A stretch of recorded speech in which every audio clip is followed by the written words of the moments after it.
Hello, അസർബൈജാനിലെ next day കണ്ടാലോ? ഇതാണ് എൻ്റെ കോസ്റ്റ്യൂം. കണ്ണാടി കണ്ടു കഴിഞ്ഞാൽ പിന്നെ ഇതാണ് എൻ്റെ മെയിൻ പരിപാടി.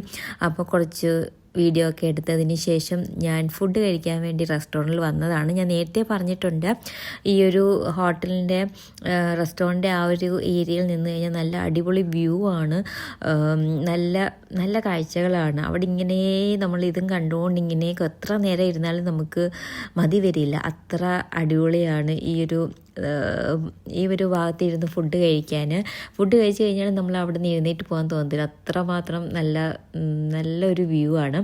അപ്പം അതെല്ലാം കണ്ടതിന് ശേഷം നമ്മളുടെ ഡ്രൈവർ വന്നു, നമ്മളുടെ എന്താ പറയുക ഗൈഡ് ചേട്ടൻ വന്നിട്ട് നമ്മളെ അങ്ങനെ മലമുകളിലേക്ക് കൊണ്ടുപോകുകയാണ്. കുറേ നേരമായി യാത്ര തുടങ്ങിയിട്ട്.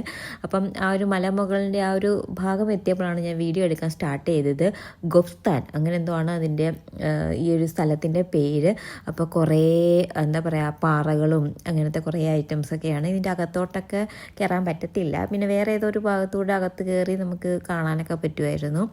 പിന്നെ അതിനുശേഷം നെക്സ്റ്റ് സ്ഥലത്ത് വന്നത് ഈ തനിയെ കത്തുന്ന ഈ ഒരു മലയാണ്.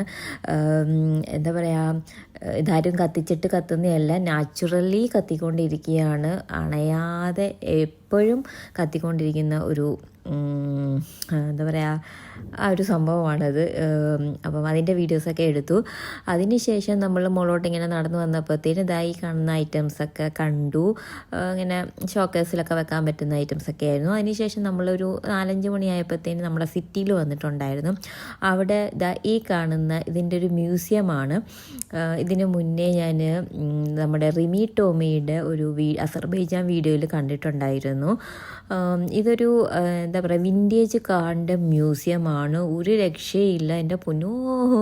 നമ്മളിങ്ങനെ 1.5 മണിക്കൂർ നമ്മളിത് കണ്ടുകൊണ്ടേ നിൽക്കും, എത്ര കണ്ടാലും നമുക്കിങ്ങനെ മതി വരില്ല. എല്ലാ കാറിൻ്റെ മുന്നിൽ പോയി നോക്കി അതിൻ്റെ അകത്തോട്ടൊന്നും കയറാൻ പറ്റത്തില്ല, നമുക്കിങ്ങനെ പുറമേ നിന്ന് നോക്കാനേ പറ്റത്തുള്ളായിരുന്നു. പക്ഷേ ഒരു രക്ഷയില്ല, എന്തു നല്ല കാറുകൾ, നമുക്കിങ്ങനെ വാങ്ങിക്കാൻ തോന്നും, അത്ര അടിപൊളിയാണ്.